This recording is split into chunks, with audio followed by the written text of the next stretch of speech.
Dean, we should talk about your key performance indicators. Wow. Uh-oh. Are you doing enough travel? Yes. I'm outperforming that KPI. Are you pulled in enough directions? I'm outperforming that KPI. Are you convincing enough VARs, ISVs, and vendors that we are indeed an awesome distributor to work with? Wow, I hope I'm outperforming on that KPI. Yes. Don't tell us if we're not. Yeah, really. I'm going to need to see your work, though. So hand it over. Start producing? That's right. Yes. Gotcha. KPIs are our topic of discussion and conversation today, specifically utilizing those key performance indicators to guide your conversations with your customers and creating solutions that address their KPIs. Hey, there you go. Our guest today is John Wirthlin from Sonaria. He's going to be talking a little bit about what being a KPI-First company means. Right. How those indicators differ across industries and how you can address that, why you should be addressing that, tying it to real-time data, a topic that everyone's concerned about right now. Yep. And then how Sonaria can help you out. So there you go. Lots of good stuff. That's some good stuff. I love KPIs. This all will be on your review. So I hope you're listening closely. Bust out your Fisher-Price toys. I was always a big fan of the Fisher-Price record player. That was my big thing as a kid. That's how I got into a lot of music. Nice. And also flex your sausage fingers. Yes. Again, all that as always will make more sense when you listen to the rest of the pod. There you go. I'm John Martin. And I'm Dean Reverman. Welcome to BlueStar Nation.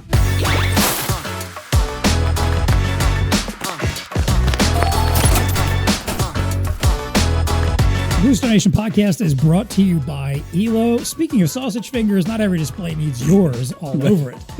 Again, those are my words, not ELO's. Right. ELO did not endorse that particular message. No, but it'll make sense here in just a minute. Sense. Yes. Now you can get monitors that deliver the superior quality and durability that ELO is known for, but in a non-touch display.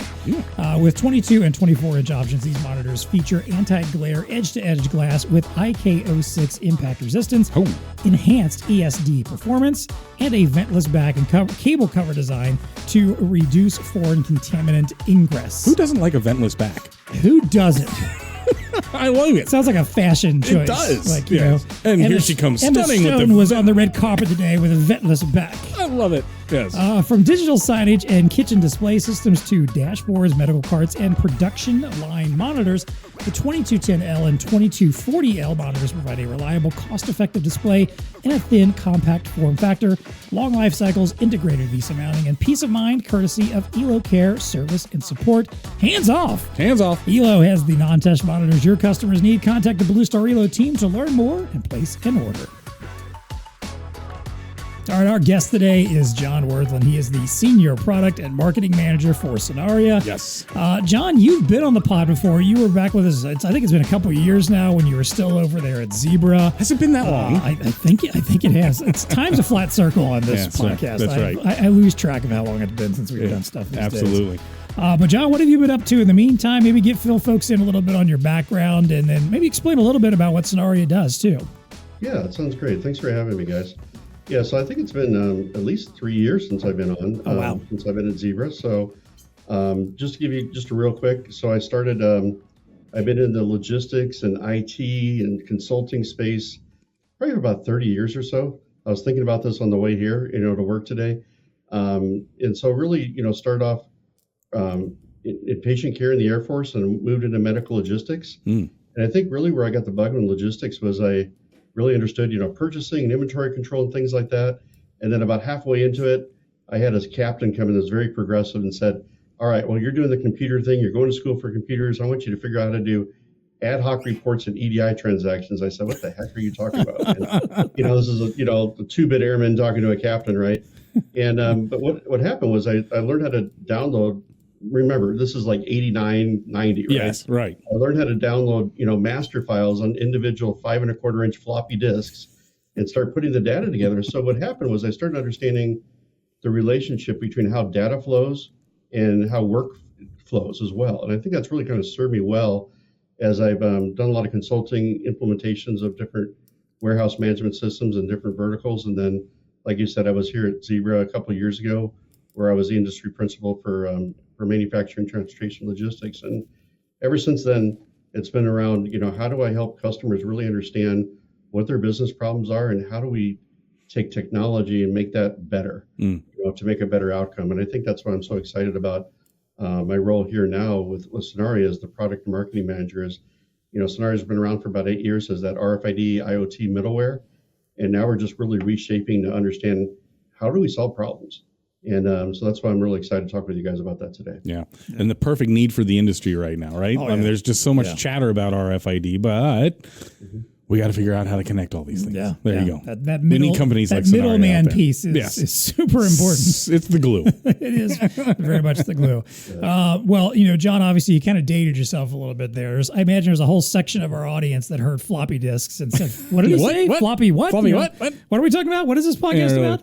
But also that it lends credibility to you. Obviously, you've been through, you've seen it all. You've seen the dark ages of what we used to have to do versus where we are now. Sneaker nets, yes. Exactly. And obviously, again, Sonaria is filling a really important role in where the industry is going right now, too. So let's start there. Let's talk about kind of like your philosophy, because you describe Sonaria as a KPI first company instead of technology first. So what does that mean to you? Why is it so important? Especially, why is that an important mindset for things like RFID or operational visibility projects? How are you going out and explaining the KPI first philosophy?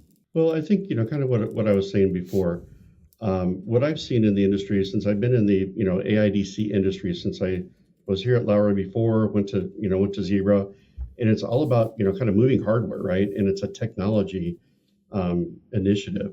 And I think that's where a lot of the RFID IoT projects struggle out there, is we look at it as a technology experiment and not treat it as a business initiative.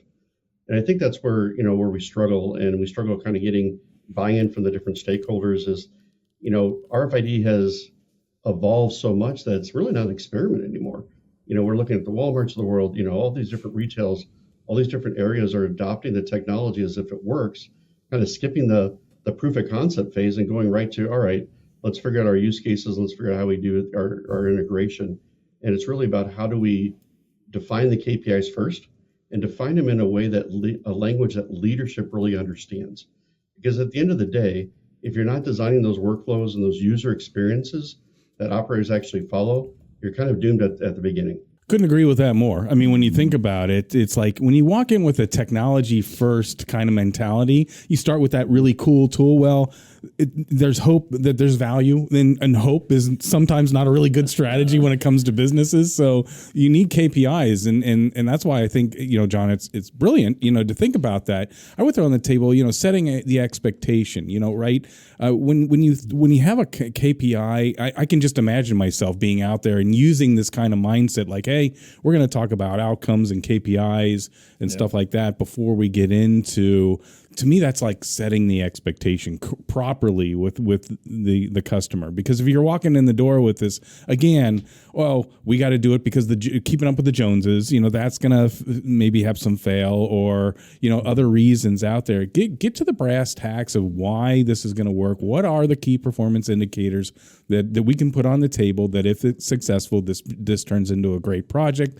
Those are the operational metrics that actually matter, right? Yeah. And now you're speaking the language, and I'm glad you threw that on the table too, John, about the language. You need to talk the language of the executives who are making the decisions on these KPIs and stuff like that. That starts to get into their wheelhouse. Yep. Yeah. I absolutely agree. Yeah. Well, I mean, we always are talking about the outcomes approach and the idea of, understanding what someone's trying to do and what they want to accomplish and what they hope to get to, and making that kind of the focal point to kick things off. I'm always reminded of Simon Sinek, the kind of the business and marketing guru, and he always has this concept of start with the why, as we always calls it. The idea of understanding, like, why are we doing this? Why is this thing a thing that you want in your business? Yes. And if you're starting with that, and if you're talking about that and having those conversations about that, before you ever even put a device, maybe even on the table, you're already giving yourself a lot of credibility that, like, hey, what I'm about to show you when I get to that point is going to make sense because I understand who you are, what you're trying to do, and I understand those key performance indicators that you're trying to reach. So to that end, John, then, there's a lot of businesses have KPIs. It's been a buzzword for quite some time now, and everybody's talking about that, or outcomes or solutions or whatever it is, however they might phrase that. In a lot of the different industries that you're probably working in, manufacturing, warehousing, healthcare, T&L, they're probably all going to have different kinds of KPIs. So, how do those differ across some of the industries that you work with? Are there any common patterns that you do see, or is there a lot of division between them? Yeah. So, just to kind of keep setting it up here a little bit, what Sonaria does is now as a Zebra ISV, we're starting to work with partners, right? And those partners are in those different industries. They're in healthcare, they're in manufacturing, they're in warehousing, they're in retail. And really what we do is we become that transaction layer between the sensing technology, what's RFID, BLE, ultra wideband, whatever makes sense out there. So when you're working in this industry, if you're just an RFID shop, it's like for a hammer, everything looks like a nail, right? I think that's what's important is we need to make sure that we're using the right technology for the right job.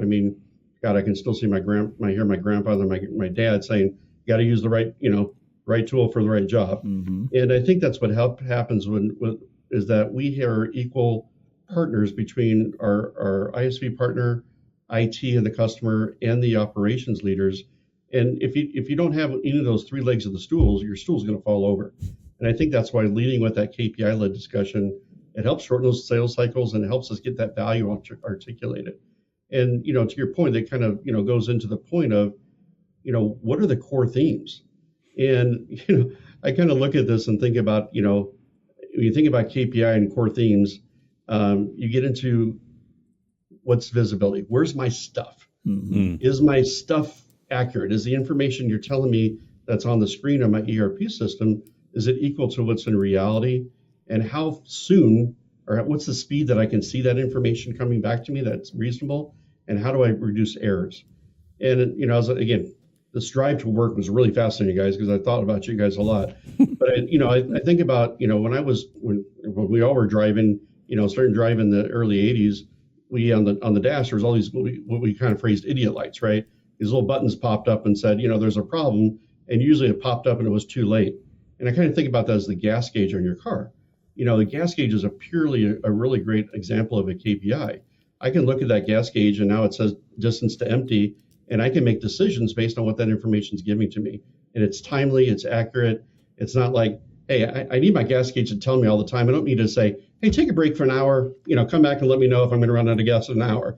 Those are sort of things that we're finding in the industry is that information needs to be trusted. And in manufacturing, warehouse, and healthcare, manufacturing is a lot about work and process traceability, making sure the line side is getting, what they need. Warehouses, inventory accuracy, how to reduce cycle counts. Is my order accurate going out the door?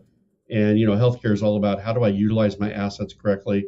If I have a new device, cardiac monitor, how do I make sure that the nurses and clinical staff know where that's at and avoid them hoarding it so they have it, where they need it, and the customer is not continuously buying more widgets, and that leads to efficiency and patient safety. And it all kind of is the same thing. And we kind of build those foundational use cases on Sonaria to help solve those problems. And then you're kind of tweaking terminology and workflows, as a result. Really, really intuitive, right? There are going to be different KPIs relative to the industries, but kind of going back to inventory accuracy. And one of the things that I think would probably be helpful, and when I think about the KPI mentality, is that you want to avoid kind of the RFID science project that is out there, because if you get a lot of folks, and once maybe a deployment happens or a POC starts to happen, you get a lot of voices in there, and that can be damaging to the overall initiative, if you will. So really, if you're honing in on the KPIs, like when it comes to warehousing and inventory accuracy, hammer in on that and develop a solution around that. Okay, it's going to create data that might be able to be utilized elsewhere, but that can be tertiary. You gotta stay on the primary fact and what the RFID, what it was originally meant to do, and how we're going to enable that and put it in. Because just because RFID can create the data, it can create data exhaustion as well, right? And so it's like, well, now we've got all this data and more dashboards than we could ever use, but do we ever really, address the KPI? And maybe sometimes no, right? So that's why I really like it. I'm coming from a sales aspect, John, as well as like, hey, when you approach these customers, this is why this is really important. Yeah. You know, you got to have those kinds of, you understand what it is to measure, how frequently, and why. I mean, to your point, right? What's the why behind this can really, really be beneficial. And then you can marry up the KPIs per those verticals. But all the use cases, he said, you know, warehousing, inventory, and then healthcare, this is expensive equipment that's out there, right? Of course they want to track where it is. And it needs to be in places in a timely manner. So, you know, the KPIs can be set, but just hone in on them. Yeah. Yeah. Well, and I'm glad you mentioned that, John, about the idea of, you know, like in a warehouse, for example, they're concerned about order accuracy. Healthcare is concerned about where is my critical care device at when I need it, you know, for a, you know, a patient emergency or something like that. I think it makes me put my marketing hat on, because I often talk to people about marketing campaigns who kind of have the approach of the idea, and this happens a lot when folks aren't really great at marketing or are just focused on the sales side of things, but it's an example of where those two things kind of have to live together, because sometimes people will say to me like, hey, I've got RFID, and we know all these industries could use RFID, so buy RFID, right? That's the message, isn't it? Like, okay, that sounds good, but here's the thing: most of your customers probably understand that RFID is a thing. They know what it's supposed to do. Yeah. They've heard about the technology, right? But they've never been told what it does for them. So if you're able to go to a warehouse and say, hey, RFID is going to improve your order accuracy by X amount, because it will ensure that everything that you have in stock is the right thing, and that you're at the right levels, and that you're able to find it, it's in the right place, and you can get it out the door. Or in healthcare, hey, it's RFID is going to help make sure that when you need to find that specific patient monitor that you only have 2 of in your entire facility, you can immediately know exactly where that's at because it's been tracked around the place. That's to me a very clear example of how to help someone understand that, hey, yes, the technology's here and it's great and we know what it does, but tying it specifically into what's actually happening in that business, and again, tying it to their KPIs of what they're trying to accomplish, which is probably something like I want our order accuracy to be at 99%, or I want, to make sure that the patient care time is shortened by 10 minutes for every patient because we have immediate access to the tools that we need. That's the kind of stuff that I think people finally start clicking and making them understand, like, oh, okay, I get what this can do for me. Or more importantly, I understand why this person's talking to me about this. They're not just trying to sell me something. They're trying to give me something that's actually going to improve my business. Yep. Yes. So to that end, Dean, you mentioned data and the idea, obviously, that, especially with an RFID solution, any kind of inventory tracking solution, there's a lot of data that can come out of that. And some of it may be hyper relevant to what they're trying to do, but there might be some additional data also. For sure. But we also know that we're in a world where real-time data is starting to become super relevant as we start adopting AI, as we start embracing automation in a lot of these environments. And we've had a lot of these conversations with folks already. I think it's kind of the buzz right now. And you mentioned it when you were at NRF, there's the buzz around data is, that, hey, it's got to be good data. Yep, good it's not stuff. enough just to have a bunch of data, but that it's got to be clean. It's got to be useful. Right. And it's got to be something that if you're using AI, the AI can make sense of that.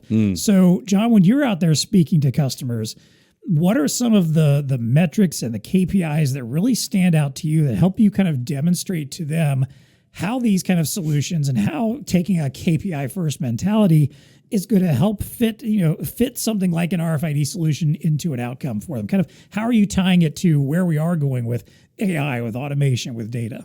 Well, I think, one thing I started doing is I started, kind of setting the table in discussion around what I call the 4 R's. It's what is the right asset at the right place, at the right time, and in the right condition. And I think if you kind of think about those as a base foundation, it kind of helps you catalyst in these different conversations. Is that you're right, real-time data, whether it is RFID, whether it's scanning, machine vision, all those different things are different pieces, but it only matters if it's trusted, it's in context to what you're trying to do, and it drives action. Kind of going back to the gas gauge story, right? When you get below with my, my Bronco, when it gets below 50 miles to distance to empty, I get a message, right? It says, hey, you want to, you need to have this, you need to, think about this, right? And it gets a little bit lower. It says, hey, do you want directions to the gas station? And I think that's where we are, with what we're doing with Sonaria is we're trying to understand those workflows so that we can start building user interfaces that are contextual to a forklift driver, right? If they're unloading, seeing what's coming off the truck and they're unloading it, we're giving them a tablet and a forklift so they can see that information, see what's happening real time, see what, how far they're done. And then if there's a business rule that says, hey, if I get this, direct them to a put away location. How do we give that information so it's contextual, it's tied back to the ERP system? Because we're not trying to be an ERP system. We're trying to be that conduit of what's good information and how do I give that to the user in a contextual way that makes their life easier. And I think that's really what drives adoption. We talked about this, when I saw you guys last at the executive summit, in December, is like, how do we replace the beep? When we're used to, and I've been doing 20 years and I'm scanning something, I look at my handheld, it tells me what to do. And RFID all of a sudden is this magical thing or whatever sensing technology, and we're not giving that context or that information back to the user. I think things fall apart and adoption fails. So that's what, really what we're trying to emphasize is how do we make that actionable? And then how do we tie those metrics back to those workflows? And again, the user experience, I think, is the big thing. So we focus on those event level intelligence, not just the raw reads. One of the things we're trying to do, and it's an interesting thing, from just giving everybody their EPC numbers, and nobody cares, right? Nobody cares that there's EPC numbers coming off of a screen. They want to see, hey, yeah, you're supposed to have 6 pallets. You got 6 pallets. Now, if you want to drill down and to see a little more detail, that's great. But we've got to really start thinking about what's the operator need, not what does the RFID engineer need. Yeah, I agree. And when you think about the real-time data, right, it is hyper relevant, but it's critical to also put it in context. I love the word you threw out 2 of them there: trusted and in context. So let's dive into that a little bit more. When you think about the context, I guess when I put on my sales hat, you need to have some information with you when you're going in and establishing the need for these KPIs. So when you talk about inventory accuracy, for example, and I've got some stats here. A typical baseline in retail is 65 to 80%, or a warehouse accuracy might be 70 to 80% or something like that. Mm-hmm. With real-time visibility, now you're running in the 95 to 99% accuracy. So you need to have that kind of information. And I'll do a poll quote off of your website. When you marry that with AI doesn't work with bad data, right? We've talked about it. Sonaria delivers real-time truth. That's what you want, is real-time truth. So when you establish a KPI, the context is, what's the real-time truth? Right. What are we doing here? And I like how you kind of dove in a little bit, John, on understanding the workflow. Do you advocate that, resellers should go out, that resellers of Sonaria and other solutions, they should actually get granular, visit the customer and watch their workflows and see what's going on? Is that what you would advocate here, so you can develop those KPIs? Absolutely. One of the things I've done over my career, I did some consulting before I landed back here, was doing that. And part of what I did was I worked on kind of the pre-sales with several different partners. And I was able, because I have an operational background, I have an IT background, I understand the technology. That was very useful because I could talk shop with the CIO one moment, and I could talk shop with the operations leader in the next moment. And that really gave credibility and really gave understanding of why the solution was going to help. And really, it helped, and that's kind of what we're providing as an ISV partner.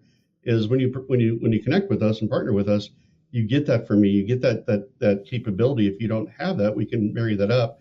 And I think that when you're a competitive landscape, that's really, really helpful, right? So what we've done is when I was here, 6 years ago, nobody could tell you what Sonaria did. And when I got back 6 years later, guess what? Nobody could tell you what Sonaria did. So, I'm going to date myself. So the first thing I did was we went through the different use cases that we supported, because we kind of came as a Frankenstein, right? We developed, this screen for receiving for this one customer, another screen for another customer. And so by doing that, we developed a base foundation of all these different capabilities, but we never could tell you what it did. So I kind of went back in my Wayback Hat and said, well, when I walked into Babbage's, the software store, wow, going back to the 5 1/4-inch disc, that is, yeah. I would pick up a piece of software and it was a box, right? And it said what the heck the darn thing did, right? So that's really what we've done with our marketing is we've said, here are the use cases that we're going to support. We put those use cases on our website into our marketing materials so that engineers didn't understand them, but the operational people understood. I need shipment verification. I need touchless receiving. Those are sort of things that those people relate to. So what we've done in Sonaria is we've developed those workflows So those can be used, your kind of business ready workflows to follow those KPIs to really go anywhere. And they might need a little bit of tweaking based on that environment. But having that core set of capabilities is what we've done. So right now we're in the process of taking those different user interfaces, one for this customer and one for this customer, and we're saying, hey guys, receiving is receiving. What does a driver on a forklift need? What does somebody on a handheld need for cycle counting? How do we make that generic enough so that it fits 95% of the use cases out there, and it really drives it down to what you need? And then we're like, hey, if you want to call a SKU an item number, we can change that in configuration. So we're all about repeatable configuration, not one-off science projects and doing a lot of development.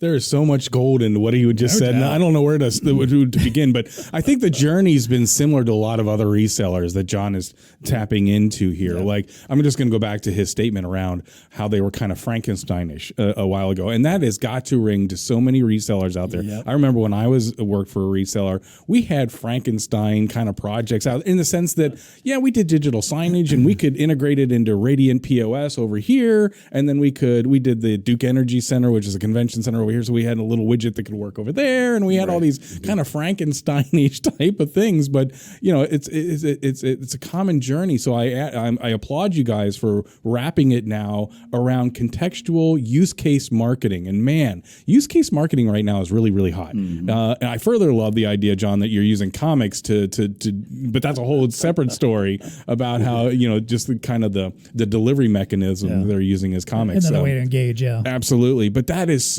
that is such a brilliant way for any reseller. If you're using use case marketing, that instantly connects to your prospect, and it helps you delineate who's really interested and who's like not really interested in what you have to offer or the solutions maybe that you specialize in. Right? That's brilliant. The last thing I want to do is go back to your trusted, because when I think about trusted information, and this is a trusted solution, it is a complex thing there around who owns the data. And, for example, even here at BlueStar, who owns the data and who produces what everyone agrees upon is the right data, like whether it's revenue numbers or operations. I mean, there's just a lot of ways that can be tweaked within an organization. So making sure that and you're involved in who owns control of the data, I would think is pretty powerful here, John, right? I mean, you want to find out who are those people? Who is this company going to with the trusted information? Because you're going to be feeding information into that. Mm-hmm. You want to be perceived as the trusted element, not the rogue element that's out there. Our inventory really isn't that accurate. Is it a part of the trusted numbers? Do you know what I mean? Right, John? I guess that's why you threw that on the table. It's important. Yeah. Actually, it's exactly right. I mean, we think about all the different KPIs and metrics that are out there. We don't need more. We need fewer. They need to be more actionable. They need to be quality. Mm-hmm. And, Sonaria and, a middleware solution, we are not the system of record, right? But we need to understand how the ERP systems that are out there, the SAPs, the Blue Yonders, Manhattan, if I name 50 of them, I'm going to forget 1,000, right? Exactly. But they all have, again, very similar things of what they do. Mm-hmm. It's just maybe a little bit different based on that customer. I used to do a lot of work in the medical field. And after doing all the demonstrations for the country, I coined a phrase and I said, once you've seen one hospital, you've seen one hospital. They all need to do the same thing, but they just do it a little differently based on, a lot of different characteristics. So the ability to stay focused and kind of right down the middle of the fairway, but also be configurable enough to be able to change, and really understanding the data that's behind that, is really where we're starting to see a lot of wins. And again, making that user interface, what I call Fisher Price simple and sausage finger friendly, is really what we're aiming for is, we don't need to give people, smaller versions of SAP. We need to give them just information they need, big font, big information, but just, contextual for what they're trying to do. Can we use that Fisher Price simple and sausage finger? You got it. You got my permission. I love that. That is fantastic. That is a marketing campaign written all over right there. It sure is. That's brilliant. Yeah. So to that end, John, because you kind of mentioned that, hey, everybody's got different things going on. Your hospital analogy, I think, is a perfect one there too. that makes me think about this whole metrics and KPI conversation because, I've worked for various businesses that have tried to institute KPIs in some way. And there's always this feeling sometimes that either they are too specific or far too generic. And there's a lot of one size fits all. Sometimes you can always tell when someone's been like, all right, I just looked up what KPIs should be for this kind of business. Yeah, and right. now they're probably just doing it like with, Chat GPT or something. Exactly right. Yeah. And they just think, well, I'll just plug this in and just send this out to everybody. And this is our KPIs. And in reality, it's not that simple because things are going to be a little different from business to business. So when you're out there having this conversation, you're talking about taking that kind of mentality. One, I'm sure you probably encounter a lot of businesses that haven't really given KPIs a lot of thought, or maybe they're not calling it that, or or again, they've just kind of adopted something very generic. So how are you helping them go out there and think about their KPIs, think about what really matters right now, and then maybe most importantly also like helping them look forward to the future for what's going to happen down the road? Yeah, well, I try to try to have the discussion with them not only what's happening in their operations, but I really want to understand what is important to their downstream customer, whether it's a trading partner, depending on where they are in the supply chain, and what's important to their upstream customers. Because I think what we do as a sales organization or philosophy is we go to a customer, we focus on what they need in their operations. But when we look at the VPs or the people who are actually approving these, they're also focused on what their downstream and upstream suppliers are doing. So if we know that this is a retail environment and they're coming up on, holiday time, what's important to them? Important to them is that if I order something online, they're actually going to get it, right? So making sure that we know what's in the building and we know where it is and we can find it, or if it's, something that they're coming in for, that's important because what happens if they don't have what they need or they can't fulfill it, it's so easy to go to somebody else. So kind of double clicking on what helps them in the market that they're in and having those conversations. I think 5 years ago, you guys would have laughed at me like, what do you care? You're just trying to put a technology in. Don't worry about that. And I think we've evolved as partners that we actually need to be those trusted advisors to these operational leaders as well as the IT leaders to make sure that we understand those and we are not shying away from those conversations that, traditional, a lot of times we're just like, we're moving widgets around, we're moving printers, and hey, those folks don't care that the newest scanner is going to scan 3 more things a second than the one last year.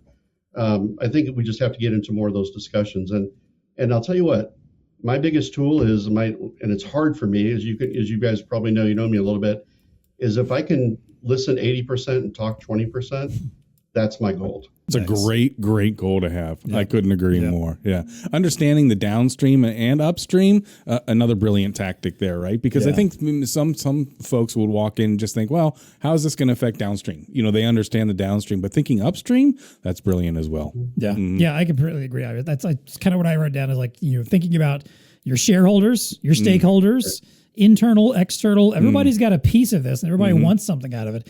I think of something like, let's say like a retailer, and they've got a warehouses, that are shipping products that are ordered online. Okay. The warehouse manager, his or her job is thinking, hey, I just need to get stuff out the door. My job is when an order comes in to get it out the door as quickly as possible, as accurately as possible. Great. But there's someone else probably somewhere in the company that is thinking to themselves, well, that's good. I want that to happen as well. But I also want to make sure that every customer that's buying something from us is upsold potentially. I want their basket size to grow. I need that. That's an important KPI for me. And maybe that's not necessarily something that's happening at the warehouse level, but having, a good inventory accuracy can help then when someone's shopping online say, all right, hey, people who typically bought this also bought this, or you probably need this accessory to go with this particular item. And again, being able to identify that there's enough inventory for that and get that moved out the door. Or once again, knowing where that stuff is, think about here at BlueStar and a lot of that accessory type stuff. Oh, sure. Smaller items, for sure. Yeah. That's where we got our little robots out there That's doing absolutely the work and pulling right. that kind of stuff. So to me, it's all part of just one bigger whole. And to your point, if you're asking those questions and you're addressing various people up and down the stream of whatever's happening in that business, you're probably again going to deliver an outcome that makes everyone happy and not just the little tiny department maybe you might be focused on. Yeah. That's good stuff. And clean up some data along the way. Clean up some data along the way. Good grief. Data clean.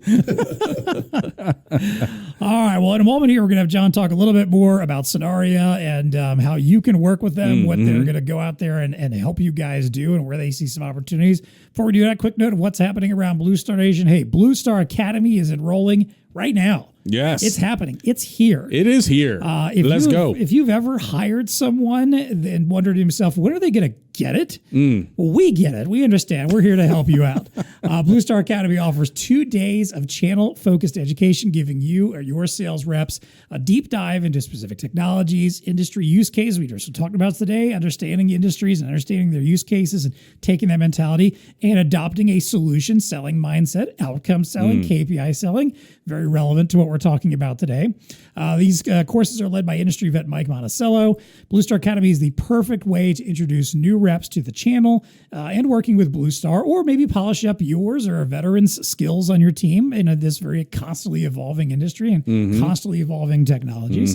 Listen, all you have to do, cover the travel expenses. We'll take care of everything else, including meals, obviously the education, tours around our building, evening networking events. We have all kinds of fun stuff we have planned for these, in addition to the great educational opportunities. Our spring courses are open for registration right now, but seats are limited, so do not wait too long. That's right. Check out the show notes. You can find a link to see our landing page. Look into some of the ones that are coming up. We got like barcoding and RFID, POS and payments, digital signage, mobility. I think that's all the spring courses. But once it's sold out, it's sold out, right? We have a limited space for these. You know, we want them to be a nice, tidy classroom where, you know, there's a small group of people that are getting some really good kind of one-on-one education. So go out there, look for it. We'd love to get you involved. BlueStar Academy, turning rookies to revenue generators faster. All right, let's talk quickly also about the podcast. And you know, if you like what you're hearing here while you're out there subscribing to BlueStar Nation, signing folks up, take a moment to smash that subscribe button. Take a moment to like this episode. If you're watching us on YouTube, leave us a comment. If you're listening on any podcast platform of your choice, if there's a way to leave a review and a rating, please just take a couple moments to do that. This is one of those things I try to do every now and then with my favorite podcast, is just take a brief, like 5-10 minutes and go to the little reviews page, give them a 5-star rating, write a little review, something very simple. Believe me, it does wonders, not just for our egos when we know that you like us, though we appreciate that too. But it's also a great helps way amplify. it helps amplify podcasts, especially the Apple ecosphere. Like, ratings and reviews are the biggest way to help a podcast grow on that platform. So give us a moment to do that. Check out our BlueStar Nation blog. And hey, if you have ideas for what you want to hear about on the show, if there's something we mentioned today that you'd like us to dive a little bit deeper into, maybe we can bring John back on, find someone else who wants to talk about that. Happy to do so, but we need to know from you. So as always, find us on the BlueStar LinkedIn page, or you can email us directly at any time, nation@bluestarinc.com. All right, let's wrap things up. Little VAR value here. So John, you know, now that we have Sonaria on board with us as an ISV, you mentioned you're working very closely with Zebra, obviously. Talk to us about why partners should choose to work with you. Where do you see big opportunities for them that you can go out and help them grow their business? Yeah, so I mean, the biggest things we talked about is we're going to help you lead with outcomes, and we're going to help you differentiate beyond just hardware. And I think that's really key. I think there's a lot of partners out there that are missing that operational understanding, and you know, you're going to win, right?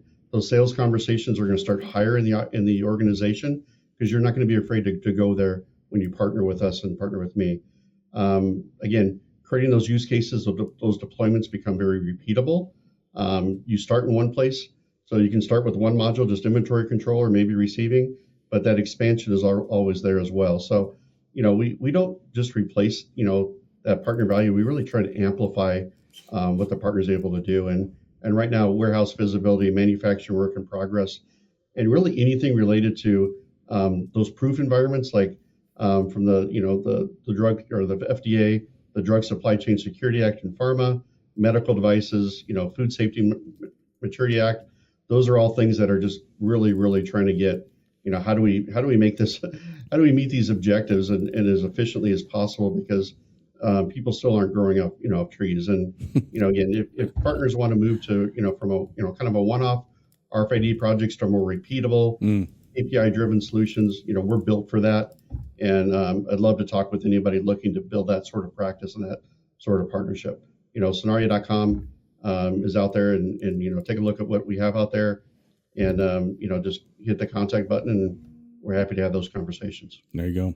Yeah, great potential contact or a partner that you can have in Sonaria as well. And as John said, it sounds like from little projects to maybe something a little bit more robust, they can step in and help. And I know there's a lot of resellers out there that are hearing the RFID chatter. They want to get in the game. This is a good potential partner right here. Exactly. Yep. I completely agree. So yeah, check out the link in the show notes to Sonaria.com. Reach out to anyone on our team. We'll be happy to make the connection for you as well. And get you on your way to growing your business by helping your customers grow their business with some that doesn't KPI focused solutions there. As they should be, yes. Exactly. All right, let's wrap up as always with what's on our radar. This is the fun part of the show. We get to talk about anything in the world of tech, business, science, innovation, pop culture, just something random we feel like chatting about today. John, we'll kick it off with you. What's on your radar right now? Making things easy, right? There's we've been talking about for the last several minutes here. How do we make all this data and all these dashboards from AI and automatic data capture? How do we make it simple? How do we tie it? And that's kind of why we created the comic book that you can see on the website. It's how do I have more of these outcome based conversations? Where do you relate in these problem areas? And it really helps to drive the conversation to that higher level, and it really shortens the sales cycle quite a bit. We might get a little bit of laugh here and there, but we kind of debuted this at Zebra SCO a few weeks ago, and we had a lot more conversations. I think as you're trying to differentiate yourself in the marketplace, seeing something that's kind of funny, that draws your eyes, something that draws your attention, whether you're at Modex or ProMat or whatever you go to, how do I get somebody to say, hey, that relates to me? Let's have that conversation. So yeah, it might be a little bit silly, but at the end of the day, the comic book, gets the laughs. But the results are really very real. Yeah. Never underestimate the power of a fun little marketing tool. Absolutely. I like it. I think it's brilliant. It can be fun and also serve a purpose, Yeah. Exactly. Now, John, have you gotten the AI to animate that stuff and all that good stuff yet? No, that's another thing I've been working on. There was another gentleman that was at the conference that I want to connect with that does a lot with AI. I'm just dipping my toe in the water. So we actually used AI to kind of come up with the idea, to come up with the kind of the storyboards. Yep. And then we worked with a marketing company to actually, then they hired a cartoonist to actually do their cartooning and creating the comic books and things like that. And I was kind of, I felt like I was a little bit out on the limb, but we've had a lot of validation against that. So it's been good. That's awesome. Yeah, that's good fantastic. Stuff. Good stuff. I want to see the future AI video, John, of you just like walking into a room and ripping your shirt open. And you got the hero costume on, taking off, ready to help. You betcha. I actually tried a couple of those. I'll send you my failures. Nice. All right. Laugh at those once I get better at it.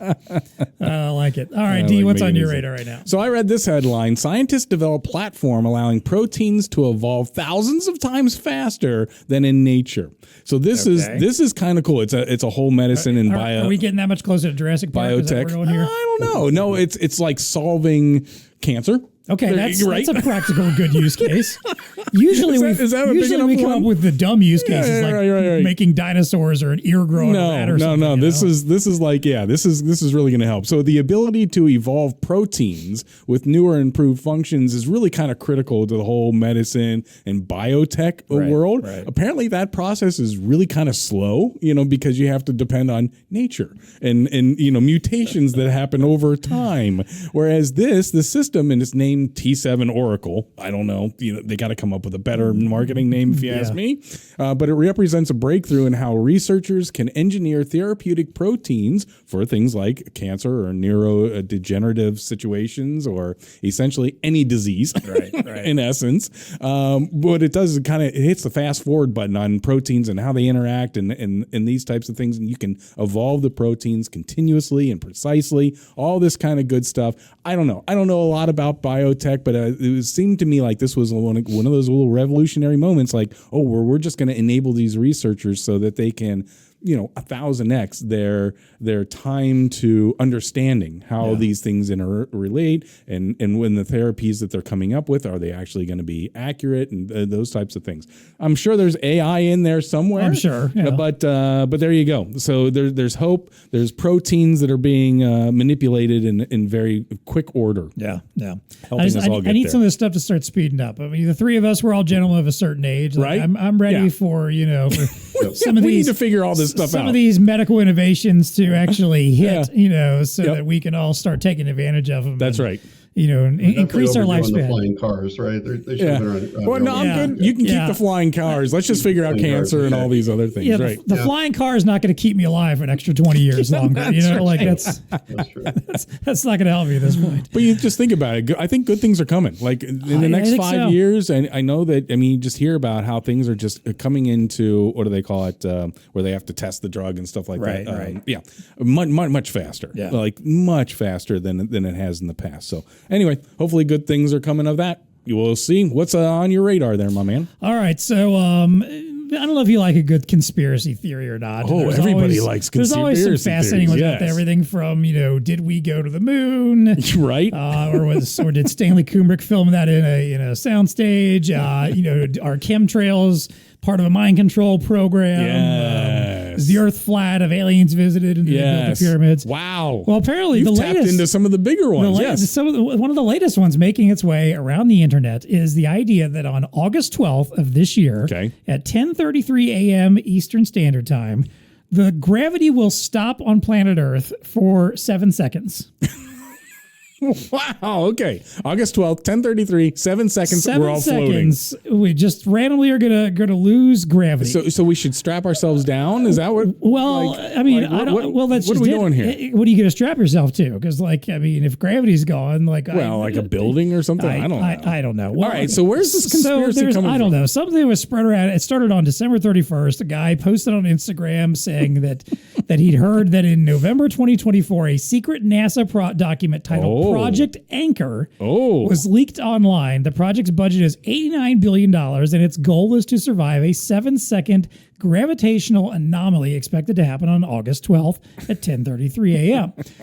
The premise behind this is that the intersection of two gravitational waves from two black holes that NASA predicted back in 2019 would cause this to occur, and that NASA has been working with the government to create underground bunkers for the important people. Or the people. I guess I don't have a bunker, so the people I'm like, say if at this point, if you're not part of the bunker, then you're probably not on the list, I guess, that gets to survive this, because millions will apparently die if this happens. Obviously, this is just complete rubbish, and every possible site that can debunk this has been debunking it and pointing out that's simply not quite how gravity actually works, and that any kind of gravitational anomalies from black holes at whatever distances we are from them is not going to make any major impact. Now, ironically, there is a solar eclipse expected that same day. Oh, yes, of course. Yeah. So I don't know if that is, but even that doesn't really affect gravity either. Isn't it worst case scenario, it messes with the tides? Like it's fascinating from Nostradamus on. It's like there's all these conspiracies out there that the world is going to end. I don't know, John. Where do you fall in this Anchor project? Are we? Do we need to strap ourselves? My flying car thing is going to happen. Okay. All right. Well, there you go. So and then if there's the whole loss of gravity, eclipse, I just got to wear some sunglasses and I'm good, and we'll schedule a podcast for the next day and see how we're doing. Like, it's one of those things. Like, I've heard people talk about theories of like, what if the Earth just stopped rotating all of a sudden? Right. Like, yes, we would all basically fly off into space because we're traveling at a higher speed. Yeah, than 37,000 miles an hour or whatever. Right. Yeah. But like the gravity thing, like, I mean, yes, I can understand there would be some calamity that would potentially occur, but 7 seconds doesn't feel like enough time for mass. I don't know. Yeah. I guess, I mean, like if we're talking about buildings managing to start floating too, then I could see some serious issues. Yeah. Depending on how much time that would, But they're not going to float because they're like, anchored. they're anchored into the. I can see airplanes like zooming off into space. Maybe, I don't know. Maybe, 'cause you got I don't know. miscalculation there. I'm not going to think too hard about this because I don't think Ships it's going start to happen. floating, but 7 seconds, you're right. Like how high is it going to, I don't know. I mean, So here's what I want to know. You know, if it was 7 days of gravity free, Right. well, now we got some issues. Well, yeah, that would be calamitous. Right. I'm curious, like, are there going to be preppers for this out there? That, you know, like the people that like are preparing for like nuclear war. They've got their bunkers. Is somebody going to have like making a nice padded room underground or something? Yeah. So they can bounce around. I don't know. All right. Anyway, I didn't know about this worry, John. Thank you. Now we've got a new one to win. Put it on your calendar. You know, like what was the date again? Damn, I already August 12th. forgot. August 10:33 10:33. Got it. Eastern time. Right. So we'll see what happens. We'll check in that week, and you know, maybe if I remember, I'm going to put it on my calendar so I remember. Well, John, I think we should do a podcast. We should do a podcast. I think we should record a like podcast at that time. Like just See while what we're happens. doing it, yeah. Yeah. But then find a fun way to make it look like we actually are floating off We or have some something. fun with AI on that. That would be.